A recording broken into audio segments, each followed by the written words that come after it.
જય માતાજી. ધરમ કરમ પરિવારનું સ્વાગત છે. નવરાત્રિ પર્વ આવી રહ્યું છે.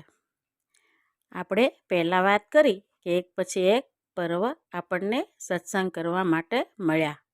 ત્યારે હવે નવરાત્રિ આવે છે ત્યારે આપણે માતાજી વિશે વાત કરીશું, ઘટ સ્થાપના વિશે, એના મુહૂર્ત વિશે અને આ બધું શું કામ કરવામાં આવે છે, વ્રત વિધાનની વાત કરીશું. તો આપણે માતાજી છે એ આદ્યશક્તિ, આદિગુરુ શંકર અને આદ્યશક્તિ. જ્યારે કશું નથી, શૂન્યાવકાશ છે, કોઈની ઉત્પત્તિ નથી, ત્યારથી માં આદ્યશક્તિ અને આદિગુરુ શંકર શિવ છે. ત્યારથી આદ્યશક્તિની પૂજા થતી આવી છે. પ્રથમ દેવોએ કરી અને પછી પૃથ્વી ઉપર. અને સદૈવ માં ભવાની પાર્વતી નવ સ્વરૂપે અલગ અલગ પરિસ્થિતિમાં એણે અવતાર ધારણ કર્યા અને પૃથ્વીની રક્ષા કરી. એટલે નવે માતાજીની પૂજા વિધિ આજ પણ આપણે કરીએ છીએ.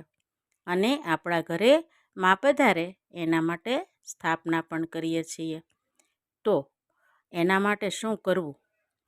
અત્યારના સમય પ્રમાણે છે એ બધા ઘટ સ્થાપના અને એવું નથી કરી શકતા, પણ જે લોકો વર્ષો વર્ષ કરે છે એ ગમે તેમ કરીને સ્થાપના કરે જ છે.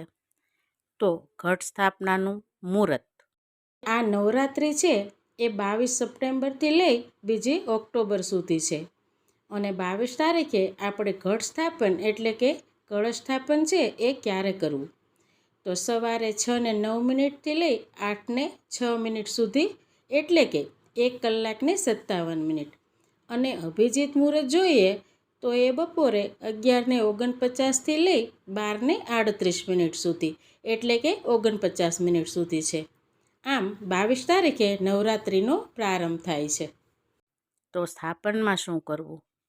તો છાણનું લેપન કરવું, ઉપર એક બાજટ મૂકી લાલ સ્થાપન પાથરવું. અને પછી માતાજીની મૂર્તિ લાવ્યા હો તો એ, નહીં તો નવદુર્ગામાંનું અથવા તમારા કુળદેવીમાં અથવા આદ્યશક્તિમાં કોઈ શક્તિ સ્વરૂપનું સ્થાપન કરીએ, પધરાવીએ. એની આગળ આપણે ઘરે પૂજામાં હોય તે ગણેશની મૂર્તિનું પણ સ્થાપન કરવું. ઘઉંની ઢગલી કરી ગણપતિ બાપ્પા અને 2 નાગરવેલના પાન ઉપર 2 સોપારી, જે રિદ્ધિ સિદ્ધિનું પ્રતીક છે. આવી રીતે સ્થાપન કરવું. અને હવે જવારાની વાત. જવારા છે એ પહેલાં બધા આખા રૂમની વચ્ચે માટીની ઢગલી કરે અને ચારે ફરતી પાળ બનાવી વચ્ચે માટીનો ઘડો મૂકે, એમાં જળ ભરે અને ચારે ફરતે ઘઉં, જુવાર એવું ચોખા એવું ધાન વાવી દે છે. અને માટીનો ઘડો એટલે પધરાવવામાં આવતો કે એમાંથી જળ ધીમે ધીમે પ્રવાહિત થયા કરતું હોય છે. એના હિસાબે જ જવારા છે એ એની હાથે તે અંકુરિત થાય છે. અને એવું પણ માનવામાં આવે છે કે જવારા આપણે વાવ્યા હોય એ પૂરેપૂરા ખૂબ સારી રીતે ઉગી જાય તો એનો પ્રભાવ આપણા ઘર ઉપર આખું વરસ ખૂબ રહે છે, માતાજીની કૃપા બની રહે છે, એવી પણ માન્યતા છે. પણ અત્યારે શું? અત્યારે માટીનો ઘડો ઘણાને નથી મળતો. તો આપણે જે એક કુંડા જેવું હોય, આપણે ઘણીવાર પાણીનું પરબ રાખીએ છીએ એવા કુંડા લાવવાના અને એક નાનો કળશ લેવાનો. એ કુંડામાં માટી ભરી અને એમાં ઘઉં વગેરે અનાજ વાવી અને જુવારા અંકુરિત કરવાના. અને જે બીજો કળશ હોય ત્રાંબાનો, પિત્તળનો કે ગમે તે તમે ધાતુનો લઈ શકો, પણ ત્રાંબાનો હોય તો વધારે સારું. એ કળશ છે એના ઉપર નાળાછડી વીંટાળી, આંબાના પાન રાખી, ઉપર શ્રીફળ રાખી, એના ઉપર 9 વખત 9 માતાજીનું નામ લઈ અને નાળાછડી વીંટાળવી અને પછી માળીને ધ્યાન કરી એને ચૂંદડી પહેરાવવી. પણ આ બધું થઈ ગયા પછી ધૂપ દીવા કરવાના, ફળનો પ્રસાદ ધરવાનો, બને તો બંને ટાઈમ દૂધનો પ્રસાદ માળીને ધરવાનો, બને તો રોજ ખીર, લાપસી, શીરો એવો પ્રસાદ પણ ધરી શકાય છે. પણ એ બધું અત્યારના સમય પ્રમાણે જેટલું અનુકૂળ હોય એટલું કરવાનું, કારણ કે શ્રદ્ધાથી મોટું કાંઈ નથી. પહેલા દિવસે સ્થાપના કરીએ, પછી બંને ટાઈમ નિયમિત ધૂપ દીવા થાય તો એ માતાજી સ્વીકારી જ લે છે. પણ ઘણાના ઘરે બંને ટાઈમ દશાંગ ધૂપ પણ કરવામાં આવે છે અને એનાથી આગળ ઘણા અખંડ જ્યોત રાખે છે. તો જ્યોતનું પણ એક મહાત્મય છે કે 4 દિશામાં કઈ જગ્યાએ વાટ રાખી અને અખંડ જ્યોત કરવી. અત્યારે તો પિત્તળના દીવા આવે છે, ઉપર કાચ રાખવાના દીવા પણ આવે છે અને આપણે ફૂલવાટનો દીવો કરીએ છીએ. પણ દેવી પુરાણમાં દીવાનું પણ વર્ણન છે કે માતાજીને હંમેશા લાંબી વાટનો દીવો કરવો જોઈએ અને એ વાટનું મોઢું કઈ દિશામાં રાખવાથી એનો પ્રભાવ આપણા ઘર ઉપર સારો રહે છે. તો એમ કહેવામાં આવ્યું છે કે દક્ષિણ બાજુ ક્યારેય માતાજીની વાટનો દીવો ન હોય. નવરાત્રિમાં અખંડ જ્યોતની દીવાની વાટ છે એનું પૂર્વ બાજુ મોઢું રાખવું. એનાથી ઘરમાં સુખ, શાંતિ, સંપદા અને સદૈવ માતાજીનો વાસ રહે છે. ઉત્તર બાજુ વાટ હોય તો અકાળ મૃત્યુને ટાળે છે. અકાળે મૃત્યુ કોઈનું ઘરમાં થતું નથી. અને પશ્ચિમ બાજુ હોય તો બધું સરખું, એક જ સરખું તમારું ચાલે છે. આવું દેવી પુરાણમાં વર્ણન કરવામાં આવ્યું છે. તો આ રીતે અખંડ જ્યોત પણ આપણે રાખી શકીએ. અને હવે એક નવી વાત કે આપણે ઘટ સ્થાપન કરીએ ત્યારે પહેલાં ત્રાંબાનો કળશ, એની અંદર જળમાં 1 સવા રૂપિયો, હળદર, એટલે જો સૂકો ગાંઠિયો મળે તો એ નાખવો, નહીં તો ચપટી હળદર એમાં પધરાવવી, કંકુ નાખવું અને શ્રીફળ ઉપર રાખી દેવું. તો આ ઘટ સ્થાપનાની શરૂઆત ક્યારે થઈ અને શ્રીફળ અને કળશની વચ્ચે જે આંબાના પાન રાખવામાં આવે છે એ આંબાના શું કામ, એનું વર્ણન પણ દેવી ભાગવતમાં કરવામાં આવ્યું છે.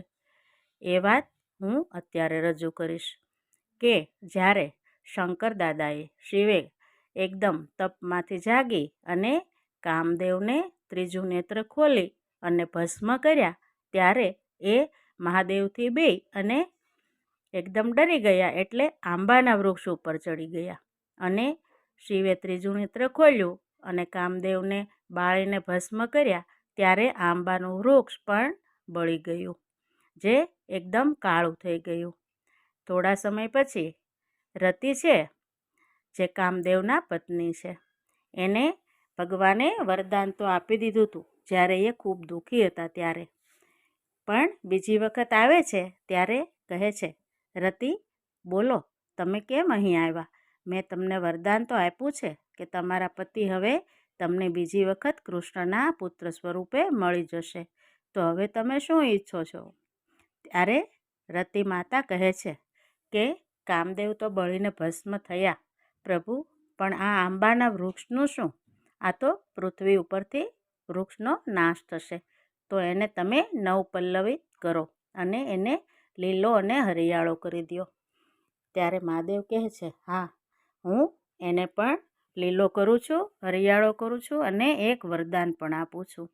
ત્યારે મહાદેવ એને કહે છે કે આંબાના પાન છે એ જ્યારે નવરાત્રિમાં ઘટનું સ્થાપન થશે અથવા વાસ્તુ પૂજન કે કોઈ જગ્યાએ કળશ પધરાવવામાં આવશે, ત્યારે કળશ અને શ્રીફળ વચ્ચે એને રાખવામાં આવશે અને આમ પૂજા વિધિ વિધાનમાં એનું અદકેરું મહત્ત્વ વધશે.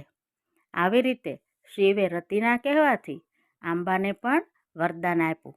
ત્યારથી શ્રીફળ અને કળશની વચ્ચે આંબાના પાન રાખવામાં આવે છે અને આંબાના પાનને પવિત્ર પણ માનવામાં આવે છે. આવી રીતે ઘટ સ્થાપના કરી એમાં શ્રીફળને આપણે 9 વખત નાડા છડીશું કામ? તો એમાં પણ એવી માન્યતા છે કે શ્રીફળને આપણે ચૂંદડી ઓઢાડી દઈએ ત્યારે એક માતાનું સ્થાપન થયું, પણ 9 વખત જ્યારે નાડા છડી વીંટાળીએ ત્યારે નવદુર્ગા માનું આપણે સ્મરણ કરવાનું. એટલે બધા દિવસ 9 દિવસ નવદુર્ગામાં છે એ કળશ અને શ્રીફળમાં એમનો વાસ રહે છે અને આપણા ઘરે એ પ્રભાવિત થઈ અને રહે છે. એટલે 9 વખત નાડાછડી વીંટાળવાની હોય છે. આવી રીતે ઘટ સ્થાપનનું પણ એક મહત્ત્વ હોય છે.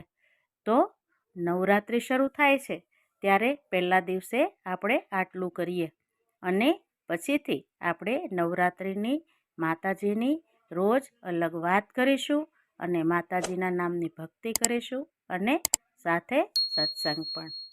તો ભાઈઓ અને બહેનો, આ વાત હું જાણતી હતી એટલી મેં રજૂ કરી છે. તમને પણ ગમશે અને તમે પણ સાંભળજો. તો નવરાત્રિના જય માતાજી.